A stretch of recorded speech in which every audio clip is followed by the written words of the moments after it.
faire à 3h du matin, donc une chute de 8 mètres. J'avais une côte cassée, 3 tassements de vertèbres, j'avais 5 fractures au bassin, contusion au foie, au poumon. Et heureusement que tu t'en foutais du coup. Et heureusement parce que du coup je suis parti dans un pays aléatoire. Donc... Eh bien bonjour à tous et bienvenue dans ce 6e épisode du podcast En pleine trajectoire. Je suis trop content de vous retrouver aujourd'hui. J'ai tourné hier soir, pour tout vous dire, l'épisode avec Camille qui est sorti la semaine dernière normalement, ou il y a 2 semaines. Et je tourne cet épisode 6 le lendemain matin. Du coup, je vais récupérer mon invité. Je suis en route pour aller le chercher, comme d'habitude. On va faire une petite balade en voiture. On va parler de plein de choses. Et c'est un épisode comme les précédents d'ailleurs, qui va ressembler à aucun autre. Pourquoi ? Parce qu'on va parler par exemple d'accidents de la vie, de handicap. Et puis comme d'habitude, ça va être super intéressant parce qu'on va parler de plein de choses. On va même parler de voyage, d'années de césure, vous allez voir, ça va être trop bien comme épisode, comme d'habitude, comme les précédents et comme les suivants.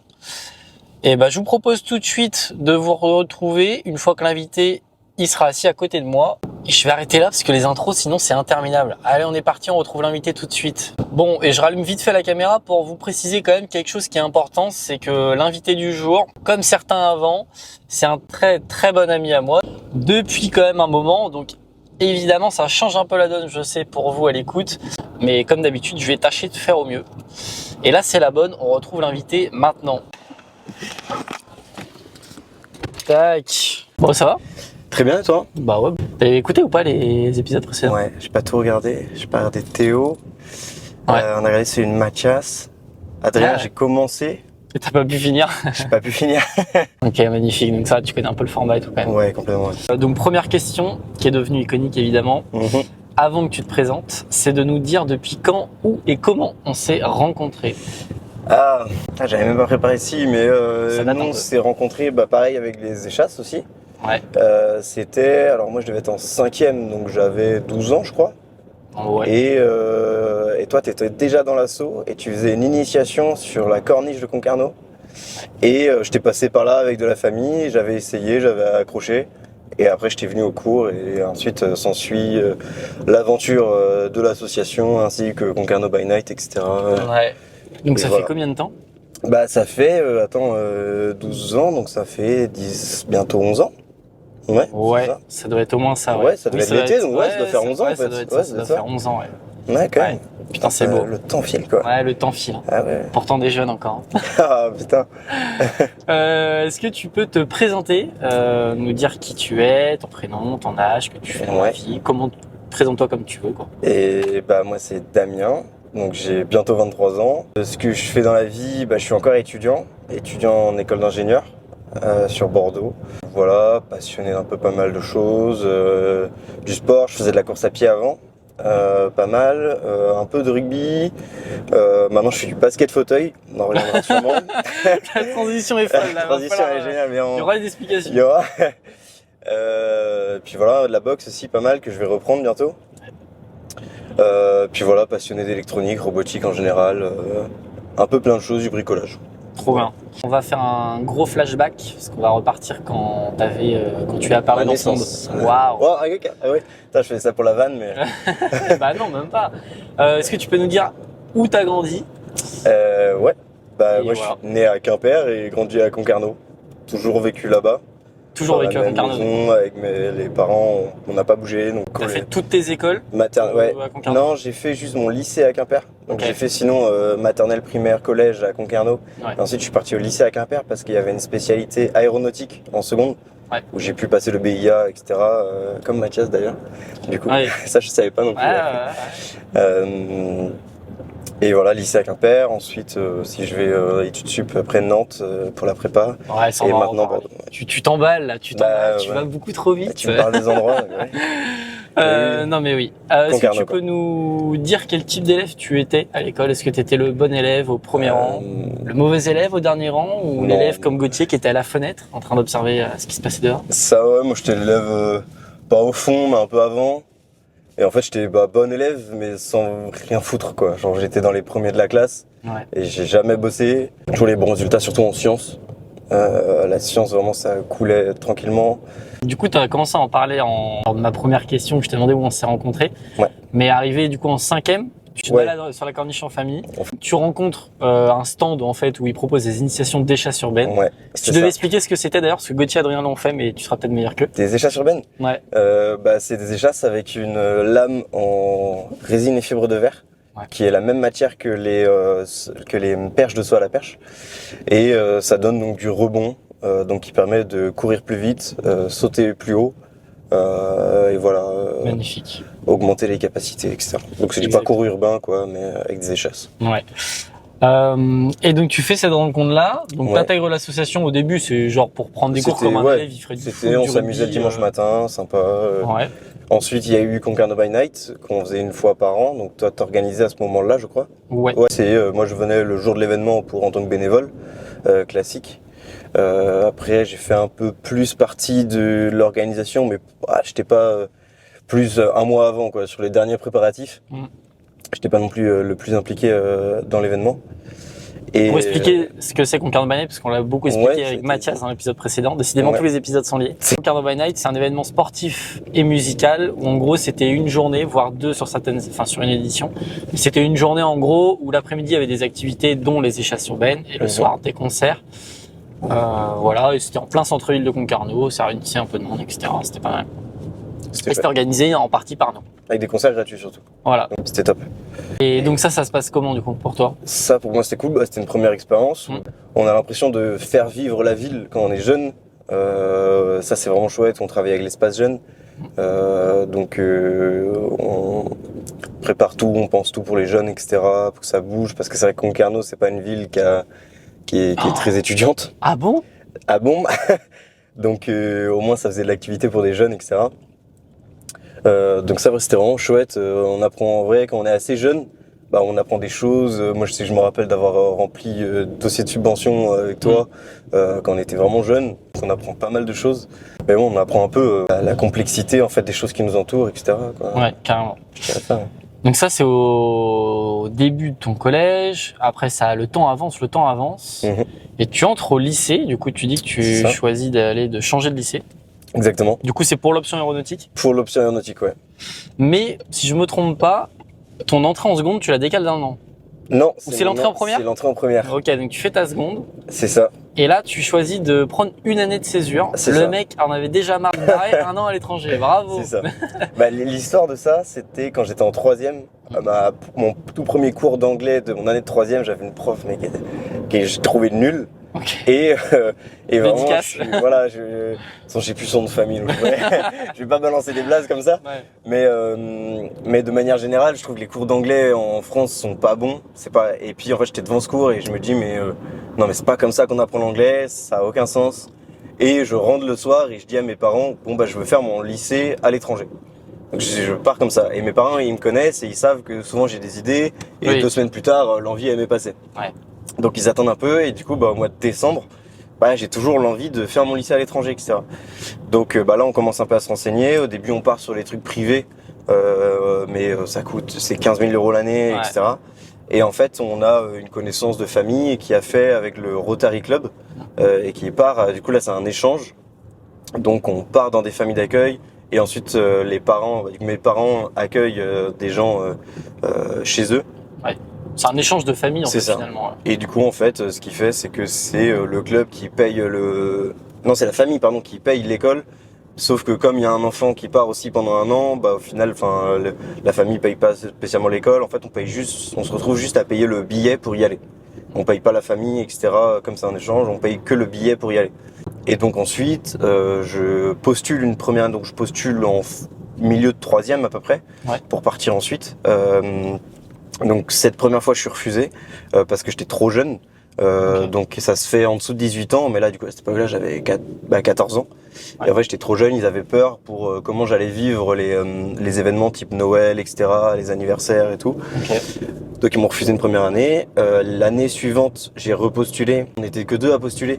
Et en fait on a tous les 2 été pris alors que normalement le club de Concarneau ne faisait partir qu'une seule personne. Parce que justement l'autre personne avait bientôt 18 ans donc fallait qu'elle parte et moi comme j'avais déjà été refusé ils voulaient me faire partir. Ils savaient que j'étais motivé quoi. Si pendant un an j'attends, ils savent que j'allais partir et que j'allais pas revenir Ouais. au bout de 2 semaines. Oui, c'est sûr. Donc ils me font partir, ensuite remplissage du dossier, etc. Et derrière, en fait, donc cet échange-là, il se fait dans tous les pays du monde. Et on doit faire 3 choix. Moi, j'avais fait des choix complètement aléatoires. Parce que j'avais mis le Japon en premier. Non, l'Australie en premier, ensuite le Japon et la Finlande. Vraiment 3 pays qui n'ont rien à voir ensemble. J'adore. Et devant le jury, elle m'avait dit, si jamais t'es pas sélectionné pour un de ces 3 pays-là, qu'est-ce que tu fais? Et là, je lui avais expliqué que moi, je m'en foutais un peu du pays, c'était juste partir. Ouais. Et qu'en fait, que ce soit un de ces 3 pays-là ou un autre, ça me changerait pas grand-chose. Et heureusement que tu t'en foutais du coup. Et heureusement, parce que du coup, je suis parti dans un pays aléatoire. Donc, j'étais aux Philippines, où ils parlent philippin.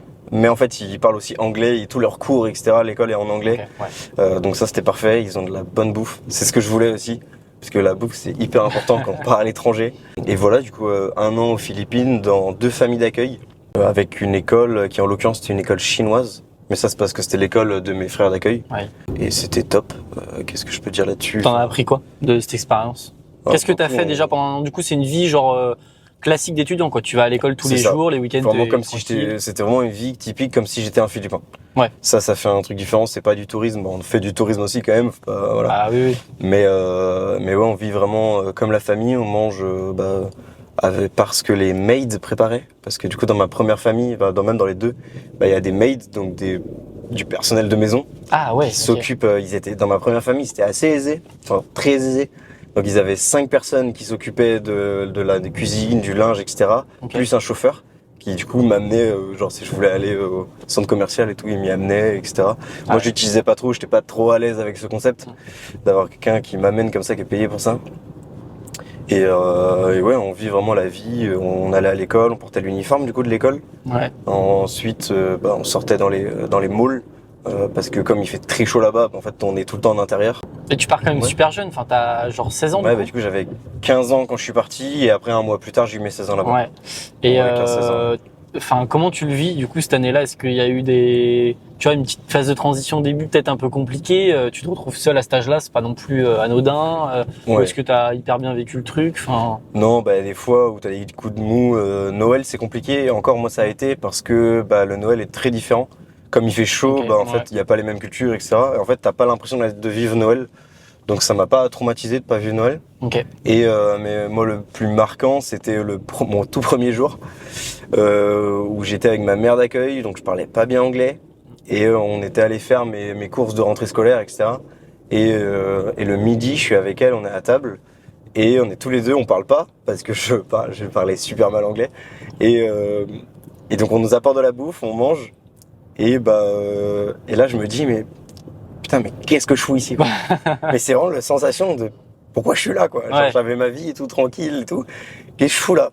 Et puis en fait il y a une phase d'adaptation où on comprend un peu comment ça se passe, etc. Après on s'y met dedans. Au bout de 2-3 mois on commence à être vraiment habitué à la vie là-bas. Okay. Puis ensuite tout se passe bien quoi. Ouais. Et donc tu restes au final une petite année quoi. Ouais, c'est 10-11 mois. Ouais, je suis resté 11 mois. Ouais. 11 mois. Et à la fin du coup c'est comment? Tu te dis ok il est temps que je rentre, j'ai fait une année à l'étranger, c'est cool. Ouais. Ou est-ce que tu dis je serais bien resté plus longtemps? Non, en fait on sait qu'on doit rentrer parce que on a aussi des études à reprendre. Enfin moi il fallait que je reprenne en première quoi. Ouais. Et puis en fait pendant toute l'année tu te prépares à rentrer. Donc tu sais que toutes les rencontres que tu fais elles sont éphémères. Donc t'en profites à max, etc. Et puis au final une fois que t'es arrivé à la fin, oui c'est bon, j'ai fait mon temps, j'ai bien profité. Maintenant je vais aller revoir la famille quoi. Ok. Donc au final c'est pas difficile. Et encore une fois j'insiste, mais ça t'arrive quand même très jeune. Est-ce que tu sens une différence de maturité, d'apprentissage avec les autres autour de toi une fois que tu reviens en France? Est-ce que ça a changé quelque chose en toi et est-ce que ça a changé quelque chose par rapport aux autres aussi? Par rapport aux autres, je sais pas. Si peut-être pas par rapport à le truc un peu classique, mais par rapport à la pauvreté quoi. Ouais. Donc, vraiment là-bas, y a un capitalisme qui est assez énervé, où il y a des très très riches comme ma première famille d'accueil et des très très pauvres qu'on voyait dans les rues, où c'était assez aberrant. Ouais. Et quand on rentre en France, en fait, il y a des moins gros écarts, même s'il y en a vraiment beaucoup. Il y a des moins gros écarts que dans ces pays-là. Okay. Puis après, oui, je sais que ça a changé des choses, mais c'est difficile de faire la liste, quoi. Enfin, genre, C'est au global, Ouais, c'est quoi. beaucoup, Ouais. quoi. C'est une prise de maturité, peut-être Ça, aussi globale. Bah, la prise de maturité, ça, elle est claire, mais pas par moi. Moi, je le ressens pas. C'est Ok. vraiment genre mes parents qui, quand je rentrais, me disaient, etc. Mais Ok. après, en fait, dans toi-même, tu le ressens pas parce que t'as pas de recul sur toi-même. Enfin, c'est super difficile. Ouais, c'est super difficile. Ouais. Et donc, quand tu rentres, t'avais déjà choisi le bac que tu voulais faire en première? Ouais. Parce que Bah, du coup, moi, je voulais faire bac scientifique. Ouais. Et du coup, ça, tu l'avais choisi dès ta seconde. Donc en fait, Ouais, c'est je crois ça. que Et ouais. du coup, en fait, t'avais dit au lycée, je pars un an, mais je rentre après, quand je reviens, on va direct en première Ouais, S. c'est ça. Ok. Et donc, ça se passe comment ton Moi, c'était bac le S? nouveau bac. C'était pas la Ah. première S. C'était juste l'année du changement de bac. Ah, donc c'était les spécialités? Des spécialités, ouais. Ah, Donc, ok. c'était maths, physique et sciences ingénieurs. Ok. Et donc, ça se passe comment ton bac? Et ça, bah, assez classique. Franchement, sans complexité. Ouais. Première simple, toujours sans bosser. Ok. Je branlais rien, j'avais les bonnes notes et tout, donc Magnifique. c'était top. Et derrière, moi je choisis en terminale, on doit supprimer une spécialité. Ouais. Moi je supprime la physique, Ok. donc pour avoir un profil un peu différent, enfin je voulais vraiment faire de l'ingénierie, donc je voulais garder les sciences d'ingénieur. Et là c'était chouette. On n'était pas nombreux, on était une classe de 11 à faire sciences d'ingénieur. Sur Ah. un lycée il y avait 12 ou 14 classes de terminale générale. Ah oui. Et sur toutes ces classes-là, on n'était que 11 à faire la spécialité sciences d'ingénieur. Ah ouais. Donc on avait un petit groupe très chouette où on bossait super, on avançait, on avait fini le programme en mars je crois. Ça m'en avançait bien. Et ouais, somme toute classique, bac. Bah, le bac en plus on l'a pas passé, c'était Covid donc Ah ouais, toi, ça ouais, arrivait pendant j'ai le pas Covid. passé le bac de Oh là français. là. Et le bac du coup de terminale, on a eu que le grand oral et l'épreuve de philo. Oh là là, la fraude. Ouais, grand oral où j'ai eu 20 sur 20. Waouh. Ah, Ça, on peut le dire. je suis un beau parleur. J'avais Ah, bien c'est- préparé le sujet, j'étais un beau parleur, c'était nickel quoi. Bah, ça, ils le diront à la fin de l'épisode. T'auras une note C'était- sur 20 Oh là là, oh sur là la là. prise à l'oral. Oh la vache. L'enfer, tu sais. Puis Oh, en l'enfer. commentaire, tu sais, des 2, 3, Ouais, mais le grand 4. oral, j'avais préparé. Là, je pas préparé. Trop bien. Et du coup, tu choisis en terminale, je suppose, ton post-bac. Ouais. T'avais une idée précise de ce que tu voulais faire? Ouais, bah moi, c'était. À la base, je voulais faire une école d'ingé en prépa intégrée. Parce Ok. que je me disais que c'était plus facile et comme j'étais un branleur, bah, c'était. Ouais. Voilà. Et en fait, j'ai comme. Bah, du coup, avec mon année. Là, j'ai eu la chance, du coup, avec mon année de retard, quand j'étais en terminale, bah, j'ai des potes qui, du coup, étaient déjà passés en études sup, qui sont revenus dans mon lycée pour expliquer ce que c'était la prépa. Ouais, Et ils en ont parlé et tout, et puis en fait je me dis putain ça a l'air trop intéressant et tout, enfin ça a l'air vraiment cool d'être à fond dans un truc pendant 2 ans. Et du coup je me chauffe et vas-y je mets que des prépas en fait sur Parcoursup. Ok. Et j'avais mis des prépas en gros plutôt orientés maths et des prépas plutôt orientés sciences d'ingénieur. J'avais mis les deux, je savais pas trop vers quoi aller. Et en fait avec mon profil où j'avais pas choisi la physique chimie en terminale, et bah j'étais plus facilement pris dans les grosses prépas de sciences d'ingénieur plutôt que dans les prépas de maths. Ok. Et puis au final, du coup, je suis parti dans les prépas typiques sciences d'ingénieur. Et au final, je le regrette pas parce que quand tu veux faire une école d'ingé derrière, c'est plus logique. Ouais. Par rapport à juste des maths hyper théoriques, hyper brutes. Ok. Et donc, je pars à Nantes en prépa. Les C'est prépas quoi la PTS. prépa? C'est l'IVET, le lycée Livette. Du coup, c'est dans les lycées les prépas. Ouais. Ouais, ça, si on peut parler de ça, mais dans les lycées très compliqués. Parce que moi, je me rappelle d'une fois où j'étais en 2e année de prépa, je sortais d'un DS de maths où on s'était fait mais poutrer, genre Ça horrible. Gauthier aussi, il en parlait de cette Ah manière-là, ouais. les maths Ah en ouais, prépa. c'était chaud. Et en fait, tu sors du DS, t'as le moral dans les chaussettes. Et il y avait un mec, peut-être un seconde, genre je sors et il court et il fait Naruto Run avec les bras en arrière et tout. Et j'étais là, bah ouais, c'est ça, tu vis au lycée, t'as 5 Ah ans ouais. d'écart et là je fais, waouh, on n'est pas dans le même monde, c'était compliqué. Waouh. Mais au moins ça fait relativiser quoi, tu sors, bah j'avais rigolé quoi. Oui, Vraiment, oui. ça fait du bien même. Tu décompresses rapidement, quoi. Ah ouais, totalement. Ouais. Et ça se passe bien la prépa du coup. Enfin, toi, c'est un truc que t'aimes bien parce que faut quand même Ouais. beaucoup bosser. Enfin, là, tu dois bosser ou pas d'ailleurs? Ce que tu dis que Ouais, tu bah là bossais du coup, jamais, mais- c'est là où j'ai appris à bosser. Au Ouais. final, j'arrive à bien le faire. Mais en fait, bah, on parle beaucoup de la charge de travail en prépa. Moi, je trouve que je l'ai pas ressenti. En fait, tu la ressens une fois que tu quittes, parce qu'en fait, au début, ça grandit crescendo. Ok. Tu ressens, t'as des petits DS, des petits DM, etc. Ça grandit crescendo et au final, en fait, tu te retrouves à faire que ça. Mais enfin, tu fais que ça de ton temps. T'arrives à trouver tes pauses. Moi, je sais que je faisais quand même. J'allais courir 3 fois par semaine pour décompresser. Ok. T'arrivais Et, à prendre le temps pour toi de faire des choses? Complètement. Ouais. En Ouais. fait, t'es obligé de le trouver parce que si tu le fais pas, juste psychologiquement, tu te butes. Ouais. Ok. Et donc moi j'avais tout le temps ces horaires-là, j'avais 3 horaires par semaine, c'était tout le temps les mêmes, Ok. mais je savais que c'était les bons horaires qui faisaient que c'était à des points sensibles où ça me détendait quoi. Ok. Donc en fait t'apprends à te gérer toi, Mm. à bien gérer ton travail, bien gérer ton temps de repos, etc. Par exemple, je sais que mes samedis après-midi, c'était jamais je bossais. Ok. Même si j'avais 3 DM à rendre et tout, le samedi après-midi, c'était le jour où je faisais autre chose. Donc je partais faire mes courses, je cuisinais, je partais, je sais pas quoi, me balader et tout, mais c'était le jour où je savais que je faisais rien. Pour toi, c'est toi un peu le... pour toi, c'est ça le secret en fait, un peu de la réussite dans ce genre d'études où il faut énormément bosser, c'est accepter de prendre aussi du temps pour soi. Ah ouais, ça il faut. Pour se reposer, se penser à autre chose complètement, aussi. Si tu le fais pas, tu te butes et en fait tu vas pas durer 2 mois quoi. Et tu le vois avec ceux qui en prépa qui durent pas longtemps, souvent c'est ça en fait.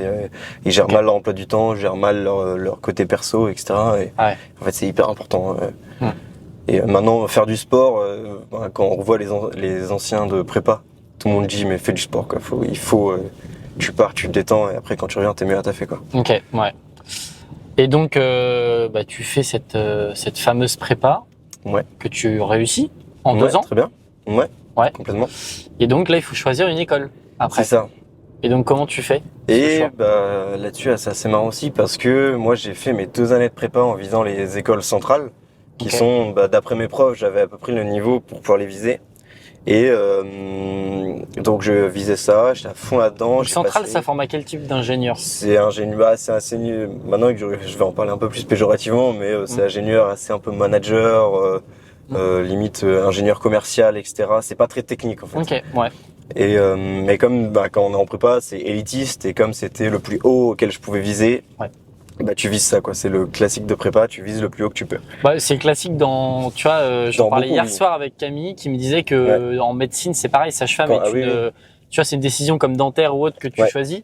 Et la médecine étant au-dessus de tout, tu vois, même si t'as tu préfères une sup qui est, tu as une spécialité qui est juste en dessous, parfois tu dis mince, c'est con de refuser. Totalement. Donc je comprends, est-ce que tu dis, ça parle à beaucoup. C'est un peu biaisé, faut essayer de s'en ressortir, mais du coup moi je vise les centrales, je passe toutes les épreuves écrites en me focusant sur les épreuves qui comptaient pour centrale. Et ensuite les oraux, pareil, les épreuves pour centrale, je suis focus dedans. Les épreuves qui comptaient pour mon école actuelle, donc les arts et métiers, j'y allais un peu les mains dans les poches et tout. Ah ouais. Et complètement. Et au final, mon dernier jour des oraux où je suis à Paris, j'ai une partie des oraux qui sont à l'école des arts et métiers donc de Paris. Et en fait, je discute avec un élève de l'école et il me parle de ce qu'on fait en cours, etc. Donc tout l'aspect technique sur l'industrie, que les ingénieurs doivent savoir faire, ce que les gens qui vont manager, etc. Donc savoir usiner, etc. Et puis je me dis mais c'est fait pour moi en fait, genre. Et donc juste sur mon dernier jour, de prépa, du coup mon dernier jour d'euro, je change du tout au tout. Et donc au final sur mes vœux derrière, j'ai mis les arts et métiers en premier et les centrales derrière. Ah ouais. Complètement. Et en fait, je savais, vu le niveau, juste ce que j'avais donné, je savais que pour les arts et métiers, c'était bon. Et au final, du coup, le fait d'avoir tout donné pour les centrales et pas pour les arts, ça m'a vu que j'avais un meilleur classement pour centrale que pour les arts, où j'étais 200e pour centrale et 350, je crois, pour les arts. Ok. Et du coup, comme il y avait 500 places et moi je suis 350, du coup je suis pris d'office aux arts et métiers. Et centrale aussi, t'aurais pu être pris? Centrale, du coup je sais pas, comme il y avait mes vœux qui étaient derrière. Donc normalement le classement moyen, les rangs moyens étaient à 170 pour Centrale Nantes. Donc moi j'étais 200, donc ça aurait pu. En vrai c'est possible que je sois pris, du coup je ne saurais jamais. Mais après maintenant je regrette pas mon choix, quand même. Donc il a suffi d'une rencontre en fait avec un étudiant pour basculer ce choix. Ça a tout changé du tout au tout et Centrale c'était sorti de ma tête et je visais que les arts quoi. Et ça serait quoi ton conseil pour quelqu'un justement qui aurait pas comment on peut faire en fait pour s'en rendre compte de ce choix-là, si c'est le bon ou pas? C'est vraiment, faut aller parler aux étudiants, c'est ça qui fait qui fait changer, parce que toi t'avais peut-être un a priori en fait avant coup de Centrale et l'école des mines. Ouais, complètement. Que du coup t'avais peut-être pu après avoir rencontré, parler à un étudiant pour de vrai. Totalement, faut parler aux étudiants parce qu'en fait si tu regardes sur internet, etc., tout est biaisé. Parce que l'école elle se vend clairement, voilà. Et il y a que les étudiants qui ont un avis honnête sur l'école. Ça y a pas photo et je pense que là ça c'est sûr pour les écoles d'ingénieurs, mais je pense pouvoir étendre ça à toutes les écoles, fac, etc. de France. Donc aller discuter avec les étudiants, voir ce qu'ils font exactement. Il y a pas photo, ça donnera un vrai avis sur l'école directement quoi. Et donc, t'es pris du premier coup, tu Direct. intègres l'école C'est à la ça, rentrée du coup après tes 2 ans de prépa. exactement. Et comment tu choisis l'endroit où tu vas et tout ça? Enfin, comment ça se passe? Ça, il y a les vœux, comme on a 7 ou 8 enfin il y a 7 campus en première année. Ok. On fait les vœux. Moi je crois que j'avais mis Lille en premier Ouais. et ensuite Bordeaux. Ok. Et puis mais après moi comme j'avais fait ma prépa à Nantes, j'étais prioritaire sur le campus d'Angers parce qu'il est plus proche. Ah oui. Et au final j'ai été pris sur le campus de Bordeaux, sud de la France, terre de rugby, du cannelé et du vin rouge. Voilà. Magnifique. Donc, Gavé. magnifique. Gavé, Et ici, là où dans il fait les- gavé beau. Ouais. Gavé beau. Magnifique. Et du coup, ça te plaît? En fait, ça se forme à quoi d'abord? Les arts et métiers. L'école des arts et Les métiers. mines, Pardon, c'est notre je école, confonds. ouais. Oui, tu m'en Les as arts et parlé, métiers, mais ouais. ouais, je confonds. Donc, l'école des arts et métiers, et ça forme à quoi? À devenir quoi? L'école des arts et métiers, elle est axée vers l'industrie, donc industrie technique. Et là-dessus, on a vraiment une formation technique très poussée quand même pour des ingénieurs. Ok. Et quand même, on a toujours une formation de management qui est quand même nécessaire pour le taf. Donc sur l'aspect technique, qui est moi ce qui me plaît le plus, l'exemple bête, c'est qu'on est la dernière école d'ingénieurs qui fait encore de l'usinage conventionnel. Donc Ok. c'est de l'usinage, donc on va fabriquer une pièce et on vient tourner les manivelles, etc. Ah pour ouais. déplacer l'outil. Et c'est pas un ordinateur qui le fait, quoi. Ah oui, ok. Et ça, c'est la dernière. Il y a encore du monde, souvent c'est un peu plus de l'artisanal. Mm. Maintenant, les ingénieurs le font plus. Il n'y a aucune école d'ingénieurs à part un autre qui le font. Ouais. Donc, après, je dis ça, on n'a qu'un TP là-dessus. C'est court. Mais Ouais. c'est un exemple qui montre quand même qu'on reste toujours, pour des ingénieurs, on reste dans le technique. Ouais. Et ça, moi, c'est ce qui m'a plu. C'est pour ça que j'ai choisi cette école-là. Du coup, je le regrette pas. Oui, t'es quelqu'un de manuel de base. Enfin, t'aimes bien pratiquer les le choses. bricolage, etc., faire les choses. Ouais. Même si je peux passer 10 heures sur mon ordi à faire de la programmation, ça c'est aussi un truc que je kiffe. C'est quand même faire les choses, toucher aux choses, c'est quand même important. Surtout dans les métiers où je pense qu'il y a une bonne partie de mon temps plus tard que je vais passer devant un ordinateur, quoi. Ouais. Donc le fait d'être capable de pouvoir faire, c'est quand même hyper important dans ce genre de métier. C'est sûr. Avant de continuer de raconter ce qui s'est passé pendant ces années d'école, qui ne sont pas finies, Non. on fait un petit break dans ce parcours-là. Est-ce qu'il y a un événement marquant, jusque ton entrée, on va dire, dans l'école des arts et métiers, qui a marqué ton parcours? Ce serait les Philippines. Je sais pas où je vais là, mais... Mais C'est on va bien formidable. voir. Hein. On va voir. Hein. Je sais plus où on est. Moi, non. Écoutez, J'essaie de suivre un peu un pseudo-route, mais là, j'avoue que c'est aléatoire. Le voyage aux Philippines, c'est sûr que ça voyage t'a aux marqué. Philippines, Quoi. ouais, c'est vrai que toute ma vie, je pensais que ce voyage aux Philippines, c'était la chose qui allait marquer ma vie. Ouais. Au final, il y a eu d'autres choses après qui l'ont marqué encore plus. Non, pas spécialement. Et est-ce Ouais, qu'il y a eu une galère jusqu'à là? Non. Vraiment, Pas du tout. T'as eu la belle vie là. Jusque là, j'avoue que moi, j'ai eu une vie vraiment pépère. J'ai Ok. pas eu de Trop bien. grosses galères et tout. Trop bien. Et on va passer à la deuxième partie. Je sais pas si t'as eu le temps de les apprendre par cœur ou pas, mais j'ai 12 questions courtes à te poser Ouais. pour des réponses rapides. Tu les connais? Non, pas. je connais pas les Tu connais questions. pas? Non, Magnifique.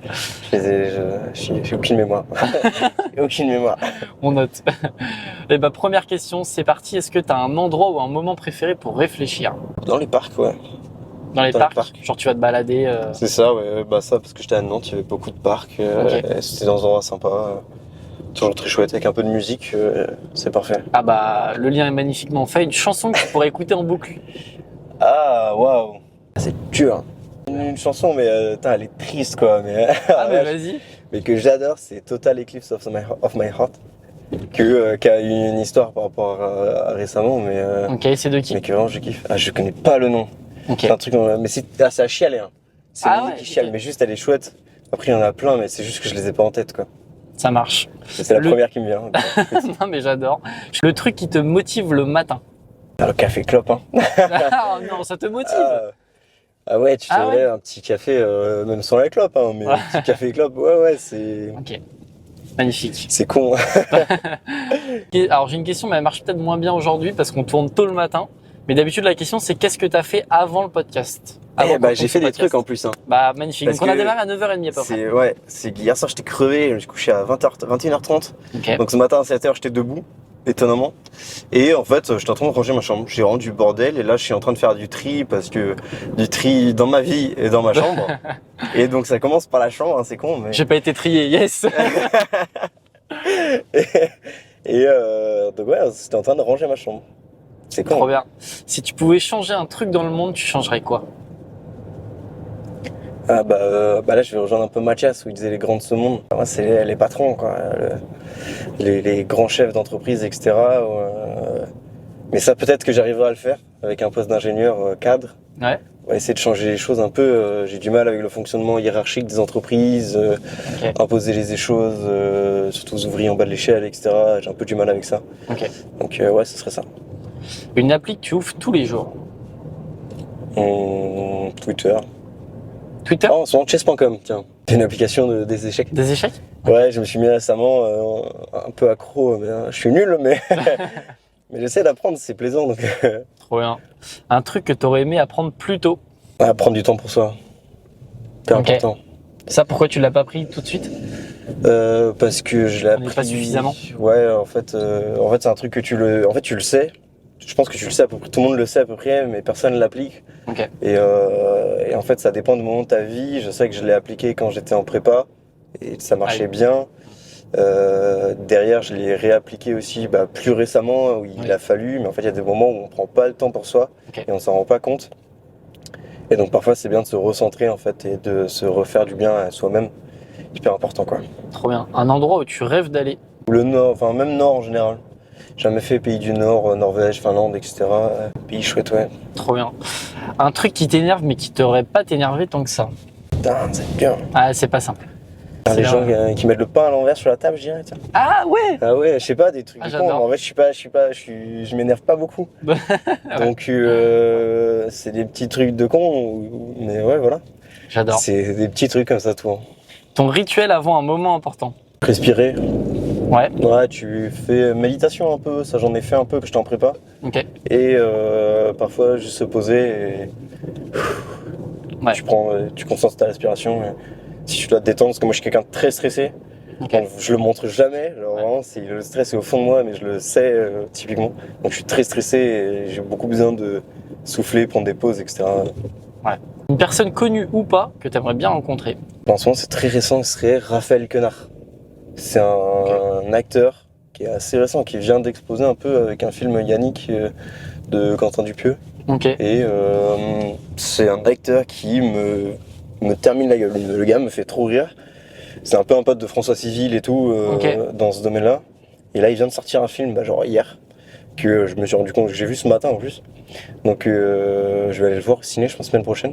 Ok. Ouais, ça a l'air d'être un mec vraiment cool, bon délire et tout. Boire un café avec lui serait sympa. Ouais. Trop bien. Le truc dont tu es le plus fier jusqu'à présent dans ta vie?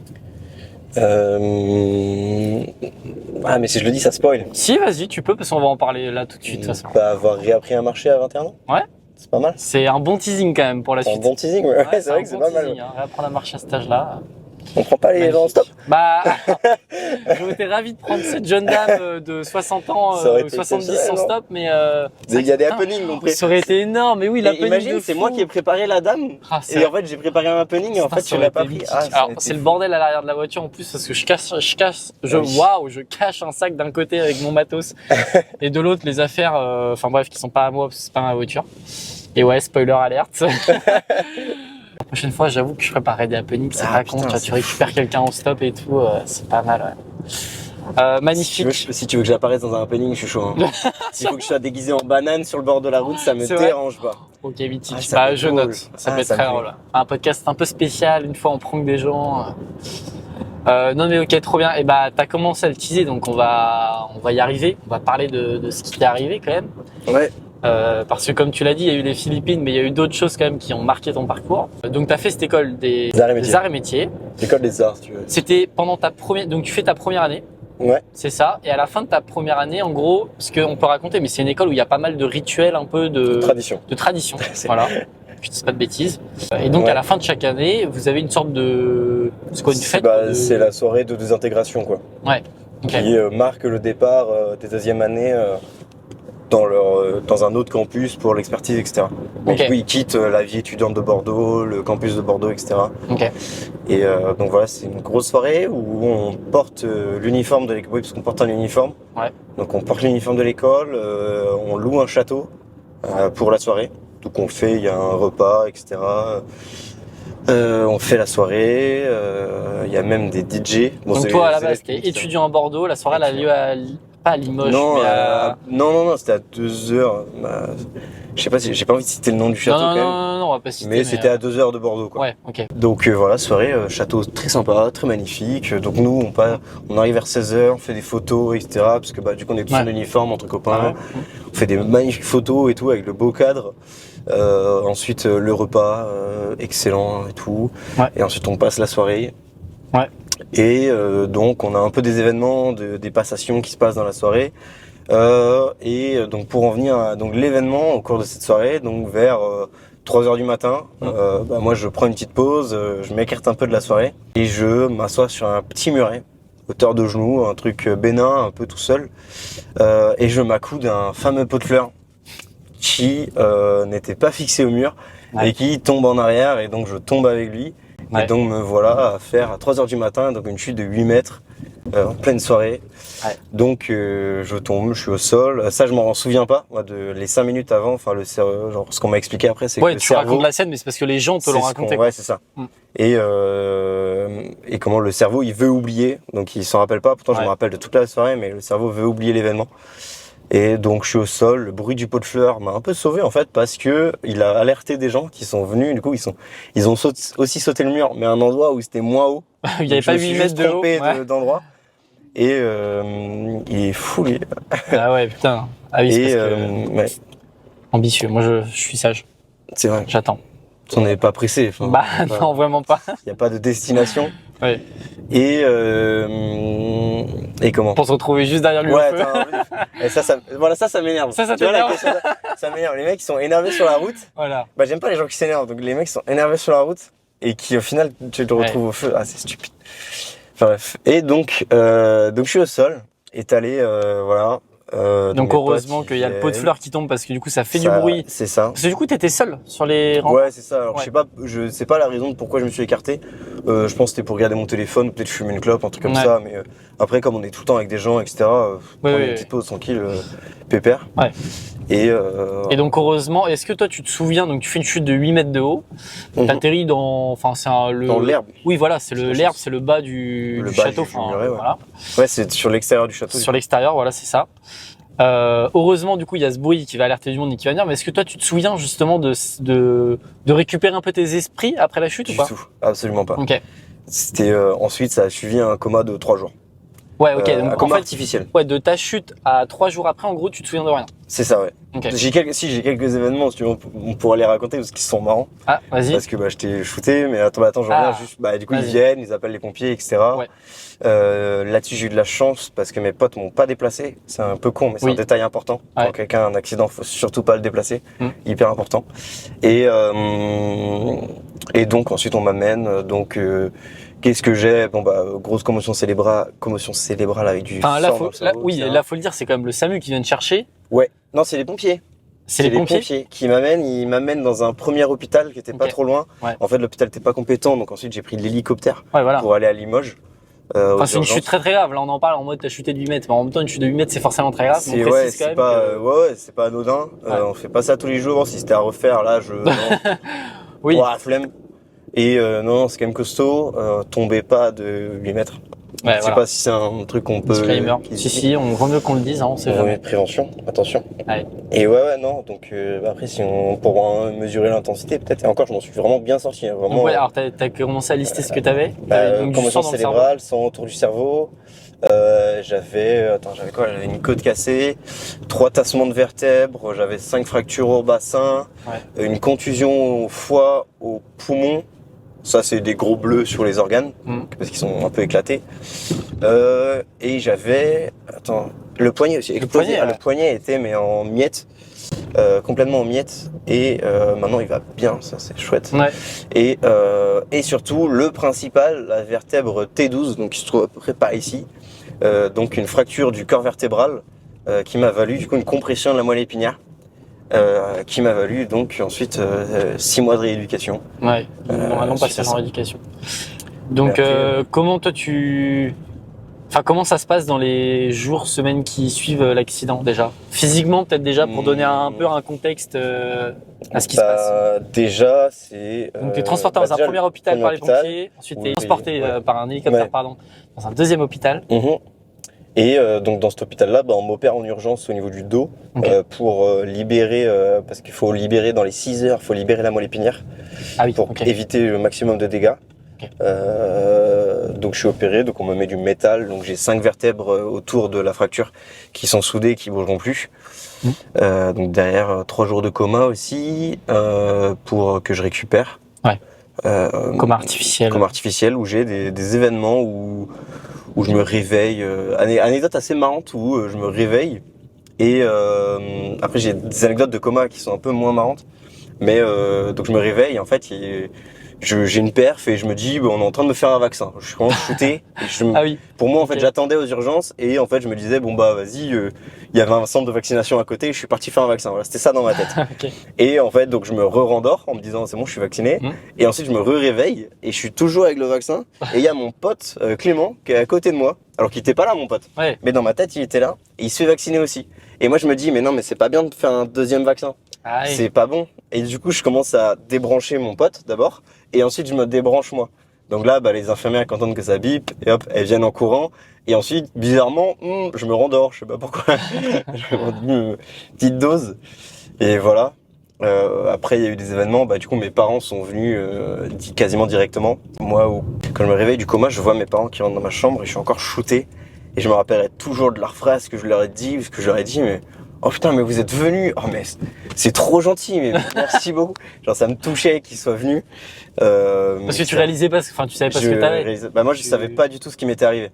Vraiment littéralement, moi je sais que, alors du coup je suis tombé un lundi soir et vers le mercredi je commençais un petit peu à me réveiller et en fait, alors ça c'est ma mère qui me l'avait raconté. Moi je l'avais oublié et au moment où elle me l'a raconté, j'ai eu un flashback de cet événement-là. Où je suis dans le lit d'hôpital, je me réveille, donc je vois que je suis intubé donc dans la bouche, dans le nez, j'ai des perfusions partout et je sais pas ce qui s'est passé. Donc je sais que je suis à l'hôpital, je sais que j'étais en soirée et donc là je suis à l'hôpital et je sais pas ce qui s'est passé, j'arrive pas à bouger nulle part et donc mes parents étaient là et le seul truc que j'ai pu faire c'était lâcher une larme. Alors ça fait très film, mais c'est ma mère qui m'a raconté donc je suis bloqué dans le lit, il s'est passé quelque chose de grave, je sais pas quoi et j'ai juste lâché une larme. Parce que je savais pas ce qui s'était passé. Et du coup, ça évolue comment dans les semaines qui suivent? On est dans les tout premiers jours. Est-ce qu'il y a d'autres faits marquants déjà dans ces premiers jours dont tu te rappelles un peu? Les hallucinations, c'est marrant. C'est ça. Il y avait les poissons dans ma chambre. Ça, c'est les médicaments. J'avais des méduses qui sortaient du plafond, dans des tentacules qui sortaient du plafond et tout. C'était assez fou. Mais donc, au bout de 3 jours, tu sors du coma. Comment ça se passe les premiers jours déjà Au début, avec les fractures du bassin, t'es forcément alité. Tu peux pas avoir l'appui au pied parce que sinon ça déplace les os.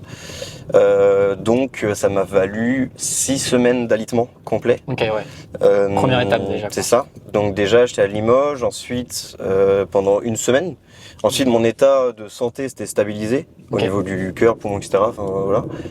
Donc j'ai demandé à être transféré vers Quimper pour me rapprocher de la famille, etc. Donc là je suis transféré. J'arrive en réa à Quimper.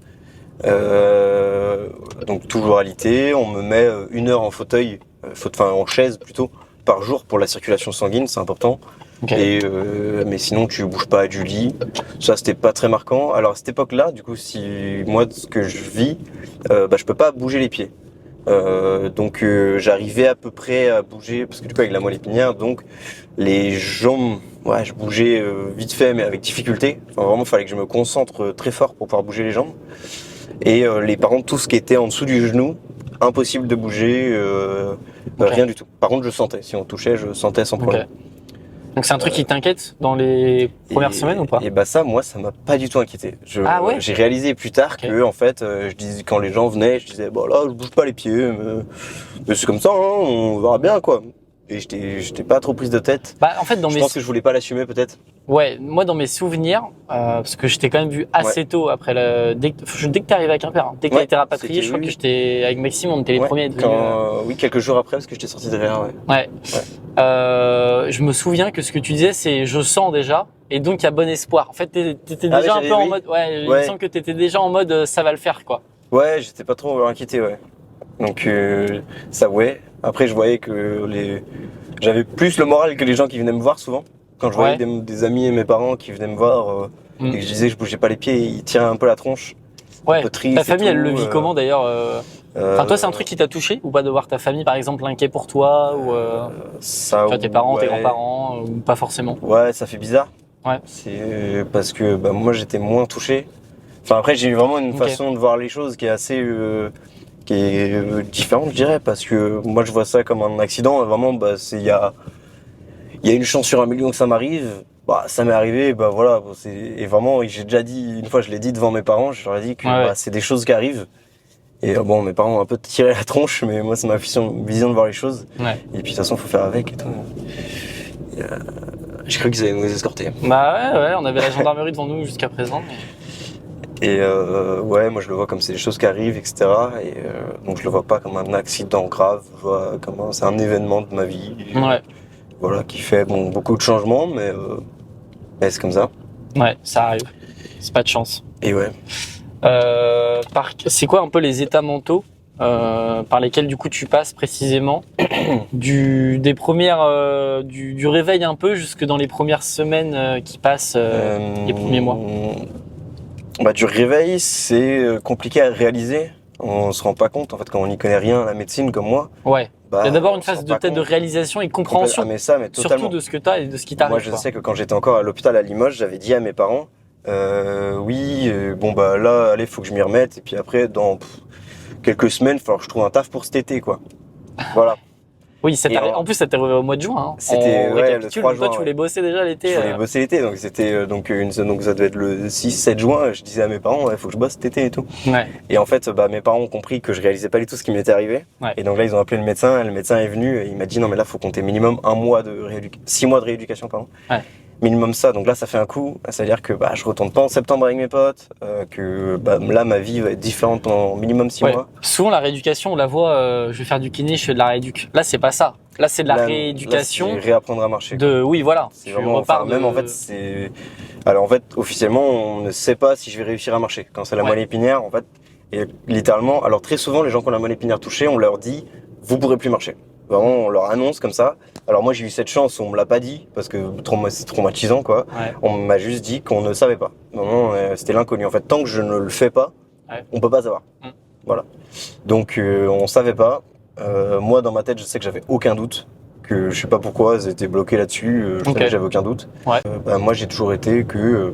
Donc d'abord, il y a le déni, il y a un peu la compréhension. Ouais, tu réalises ce qui t'est arrivé, et ensuite tu comprends, tu sais pas trop ce qui va t'arriver. Moi, j'étais à Quimper, du coup, à l'hôpital. Ouais. On me dit qu'il faut que j'aille en centre de rééducation. J'entends parler du coup de CarePap, qui est le centre de rééducation de Bretagne, le plus gros de Bretagne, et l'un des meilleurs en France. Donc on me parle de ça, j'ai fait mon dossier pour y accéder. J'ai été pris en prioritaire parce que j'étais assez pris très très tôt parce que ce que j'avais était typique de ce qu'ils savent faire. Plus j'étais très jeune et comme je bougeais bien les jambes, j'avais des bonnes possibilités de reprendre. Donc j'étais pris très tôt là-bas. Donc au début j'arrive. La petite différence, c'était très chouette parce qu'ils cherchent à donner de l'autonomie aux patients. Ouais. Donc direct, moi j'avais passé 4 mois alité sans bouger du lit, 4 semaines pardon. Donc dès que j'arrive là-bas, le lendemain ils me donnent un fauteuil roulant électrique. Donc je pouvais, j'étais en position allongée, comme ça dans le fauteuil, comme ça j'avais pas l'appui sur les pieds. Et là c'était compliqué parce que la première fois que ma mère a vu le fauteuil, c'est compliqué de voir son fils, je pense, dans un fauteuil électrique. Ouais. Moi, je sais que j'en rigolais, je faisais des wheelings et tout, je faisais des donuts sur le parking, mais pour les proches, c'est très compliqué. Donc, et puis il faut le dire, à ce moment-là, on te met dans un fauteuil, on te met dans un fauteuil. Il faut te transporter, tu vois, t'es pas encore autonome et tout, quoi. C'est vraiment, il y a une grue, il y a des grues, il y a des rails au plafond et tout, on te lève, on te met un filet sous toi, un sac à patates, quoi, on te lève et on te fout dans le fauteuil, quoi. Et surtout que on te met dans le fauteuil, on sait pas si tu vas en sortir un jour. Donc ça tu sais pas, moi j'avoue que je me suis jamais posé la question, je savais que j'allais en sortir. Okay. Donc il y a eu des étapes, c'est t'arrives à CarePap. Là complètement, c'est que des étapes. Donc d'abord tu sors de réanimation, tu vas dans un service d'hôpital, voilà. Service médulaire, qu'on appelle ça, lié à la moelle épinière. Ouais. Ensuite tu vas à CarePap. Ouais. À Carpap, t'es dans t'es dans le service pour ceux qui sont touchés à la moelle épinière. Médulaire, ouais. Et donc ça, le but, c'est que d'abord, comme tu as dit, tu es en fauteuil roulant électrique, on te cherche à te donner un peu d'autonomie, etc. Ouais, Ensuite, tu vas passer en fauteuil roulant manuel. Manuel, ouais. Bah ça, j'ai pu attendre un peu, comme j'avais le poignet explosé, j'avais le plâtre. Ouais. Donc dès que j'avais l'appui sur les pieds, je pouvais pas tout de suite passer en manuel parce que j'avais le plâtre encore. Ouais. Et le poignet pas assez solide. Donc dès que j'ai enlevé le plâtre, moi j'ai insisté, mais direct, j'étais allé voir ma kiné, je lui ai dit, c'est bon, mon fauteuil manuel, j'y arrive et tout. Ah ouais. Et donc là, j'étais passé en fauteuil manuel, ouais. Donc j'ai dû faire, en fait, j'ai pas fait de temps, je crois que j'ai fait que 3 semaines de fauteuil électrique. Ok, et après en manuel, combien de temps t'es passé en fauteuil manuel? Fauteuil manuel, bah après ça c'était en soi très long parce que bah, c'était un peu intermédiaire. Ouais. Où, parce que du coup j'ai dû passer en fauteuil manuel vers fin juillet, mi-juillet. Ouais. Ouais, c'est ça à peu près. Et derrière, j'ai fait mes premiers pas le 19 juillet. J'adore, c'est ouf de dire ça. Donc, Ouais. t'as 21 ans 21 ans, j'ai à ce moment-là. Ouais. et à ce moment-là, et donc le 19 juillet, J'ai fait mes premiers pas. tu fais tes premiers pas. Tes Complètement. deuxième premiers pas. Ah, c'est les premiers. Et ouais, sur les barres parallèles et tout. Ça, je me rappellerai toujours parce que à ce moment-là, j'arrivais juste à me mettre debout. Ouais. Et en fait, et je m'appuyais sur le dos de ma kiné pour tenir debout. Et en fait, je galérais. Et du coup, elle me dit, bah viens, on va sur les barres parallèles pour tenir debout. Et en fait, je me mets debout. Donc, je me rassois. Et je regardais les barres parallèles et ma kiné me fait, ça se voit que t'as envie de marcher. Et du coup, je fais, ouais, j'ai envie que ça là. Et du coup, elle me fait, bah vas-y.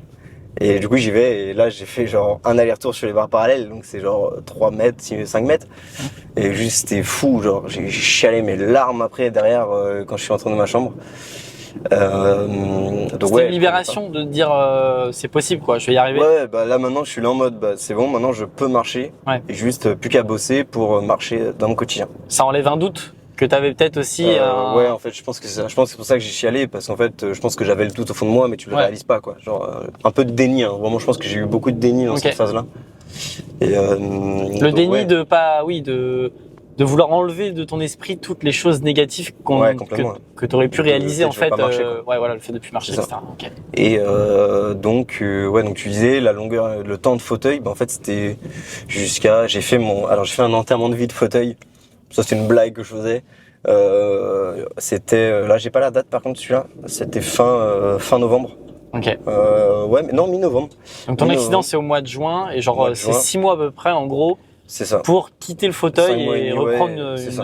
Et encore, franchement, là-dessus, j'ai été très rapide. Ouais. En vrai, j'ai fait 5 mois de rééducation, donc 6 mois en tout, avec l'alitement au début. 5 mois de rééducation, et en fait, souvent, les gens, des autres parcours que j'ai croisés, peuvent faire une pause pendant peut-être 1 an à peu près, le temps de réussir à reprendre une vie normale. Ouais. Et moi, je ne voulais pas. Donc, je me suis buté au taf, à la rééducation. Je faisais beaucoup d'autonomie. Donc j'allais le matin, moi j'y allais à 8h tout seul pour m'étirer, faire des petites exos muscu, etc. Okay. Pour voilà. Mais donc ouais après, du coup sur la durée de fauteuil, donc j'ai pas été jusqu'à mi-novembre en fauteuil quoi. Je les faisais en fait souvent le matin je partais, au début je partais le matin en fauteuil, je marchais un petit peu avec des béquilles, etc. Ouais. Au début que des barres parallèles, ensuite les béquilles, ensuite les bâtons de marche, ensuite la canne que j'ai toujours un petit peu parfois. Ouais. Parfois je prends ma canne. Et donc en fait ça passe plein d'étapes et surtout donc on passe dans des étapes de niveau de marche, donc on marche de mieux en mieux et surtout dans des étapes où on marche de plus en plus longtemps. Donc au début je marchais 100 mètres et j'étais cuit rincé pour la journée parce que c'est hyper énergivore et au fur et à mesure en béquille je commence ma journée puis au début vers midi je reprends le fauteuil, ensuite à 13h, ensuite 15h, ensuite je le reprends que le soir. Et puis moi je me rappelle de la première journée où je me suis mis le défi de pas toucher au fauteuil pendant toute la journée. Okay. Et ça c'est stressant. En vrai je sais que la veille j'étais pas très bien parce que tu te dis t'appréhendes toute la journée pas y arriver, tu passes une épreuve et toute la journée tu te dis putain tout demain je dois faire un effort dingue quoi. Donc ça c'était assez costaud et je sais je sais que je suis très stressé, comme je disais je suis très stressé avant chaque événement et à chaque fois que j'ai eu que je préparais un défi sur une journée, je sais que la veille j'étais stressé au point souvent même d'en pleurer vraiment pour relâcher quoi. Ouais. Et donc voilà, tu passes par les étapes jusqu'au moment où tu arrives à faire toute ta journée debout. En vrai c'était les journées entièrement debout, c'est très rare parce que y a le confort du fauteuil. où en fait c'est facile quoi. Tu vas à quelque part, quand c'est pas loin, tu glisses et tout, t'as pas d'effort à faire pour marcher. Donc en fait c'est très dur de se séparer du fauteuil dans ces cas-là, parce que c'est psychologique en fait, ou dans ce sens-là où faut vraiment, c'est pas facile. Et voilà, puis au bout d'un moment j'ai fait un enterrement de vie de fauteuil, ça c'est un peu une blague que je faisais près des kinés. Les kinés ont dit qu'ils avaient jamais vu ça. Donc, ah c'est vrai? Ouais, vraiment. T'as Donc inventé un vraiment concept. c'était le vendredi à 11h, je devais rendre mon fauteuil auprès du service de CarePap. Okay. Et du coup la veille, je me suis dit vers 16h, j'ai posé, alors que je savais marcher pour toute une journée.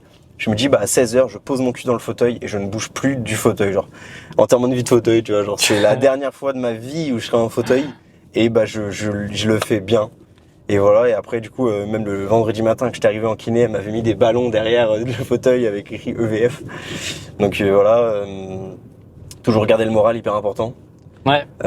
Comment tu fais pour... T'arrives déjà à garder le moral tout le temps? Est-ce qu'il y a des moments de moins bien? Non, tu l'as pas souvent. Moi je sais que je vais toujours le montrer que tout va bien. Ouais. Et déjà, c'est que quand t'es seul, mais c'est pour tout le monde, hein. En vrai, tout le monde c'est comme ça. Quand t'es accompagné, c'est super facile de montrer que ça va bien. Et après, quand t'es tout seul, c'est là où c'est compliqué. Donc pour aller bien, le secret, c'est d'être bien quand t'es tout seul. Si tu vas bien quand il y a des gens, ça veut pas dire que tu vas bien. Et alors, du coup, dans cette période-là, toi, c'est comment? Dans cette période-là, c'est des hauts, des bas. En fait, moi, j'ai eu la chance de tout le temps évoluer. En fait, genre, vraiment d'une semaine à l'autre, j'avais des marges d'évolution. Donc, en fait, ça me booste le moral. Ouais, t'as jamais eu ce moment de fatalité qui allait dire que c'était fini, que t'aurais plus de progression, que t'arriverais pas à marcher ou quoi? Il y en a eu un qui est 4 mois après l'accident. Ouais. En fait, les médecins sont un peu au courant des séquelles, ils savent un peu ce qui va m'arriver, mais ils le disent pas pour préparer. Donc en fait, ils attendent 4 mois parce que souvent, au bout de 4 mois, toi-même psychologiquement, tu connais un peu tes séquelles. Donc quand on te les annonce, c'est plus facile. Okay. Et en fait, moi, on me fait, j'ai un rendez-vous à 13h où il y a ma médecin et ma psychologue, carrément, elle là en soutien genre. Ouais. Et en fait, la médecin annonce les séquelles, que là, tout ce qui est nerveux, je récupérerai pas plus. Alors du coup, c'est quoi? Est-ce que tu peux nous dire ce que c'est ou pas? Les séquelles, sinon pas de souci. Moi, c'est les pieds, ils bougent quasiment pas. J'ai pas mes releveurs, donc les muscles qui relèvent le pied. Ceux-là, je les ai pas. Donc des trucs comme ça.